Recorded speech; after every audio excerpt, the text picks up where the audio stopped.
मुझसे किसी ने एक दफ़ा कहा, दुनिया में हमें खुशी देने वाली चीज़ों में सबसे बड़ी नेमत साहिब औलाद होना है। लेकिन टू बी ऑनेस्ट मुझे अब ऐसे लगता है कि ये जितना आसान है सिर्फ कहना इतना ही मुश्किल काम है ये दुनिया का। थ्रू आउट मैं अपने आप को सिर्फ ये तसल्लियाँ दे रही थी कि सब कर लेते हैं तो मैं भी कर लूँगी। तो खैर this was the final day जिसका हम लोग पता नहीं कितने अरसे से इंतजार कर रहे थे। और मैं इस मोमेंट पे बैठ के सिर्फ ये सोच रही थी कि अल्लाह जी बस मैं किसी तरह पल के झपकूँ और अगला दिन आ जाए और बेबी मेरे हाथ में हो। मैं कसमें किसी को डराना नहीं चाहती, लेकिन सच में एक दफ़ा तो आपके 14 तबक रोशन हो जाते हैं। और हम लोगों ने सारी प्लानिंग ड्यू डेट के अकॉर्डिंग की हुई थी और भाई साहब को आने की जल्दी बहुत थी। और मैंने हॉस्पिटल जाते हुए बस उसके बाबा को मैसेज किया कि आप लेट हो गए हैं। So I decided to choose Mukhtar Shaikh hospital. और टू बी वेरी ऑनेस्ट मेरा बहुत अच्छा एक्सपीरियंस रहा है वहाँ। और ये फूलो हॉस्पिटल में अलाउ नहीं थे।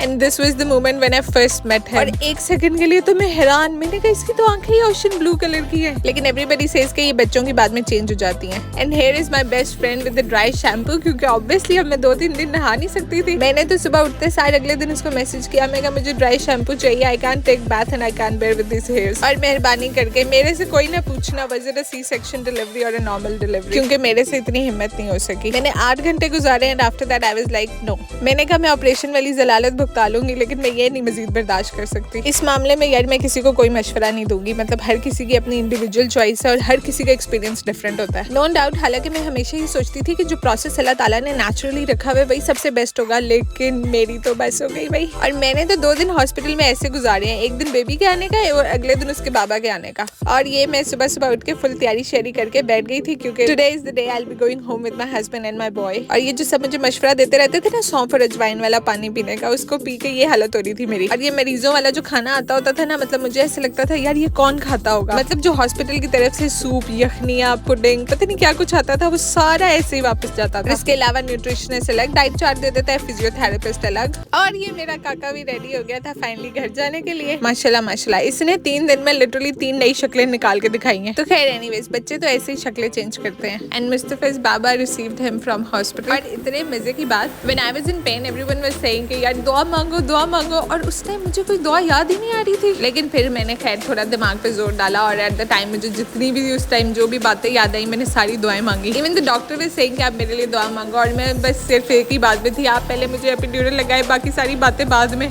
एंड फाइनली अल्हम्दुलिल्लाह we are at home. Obviously life has completely changed now.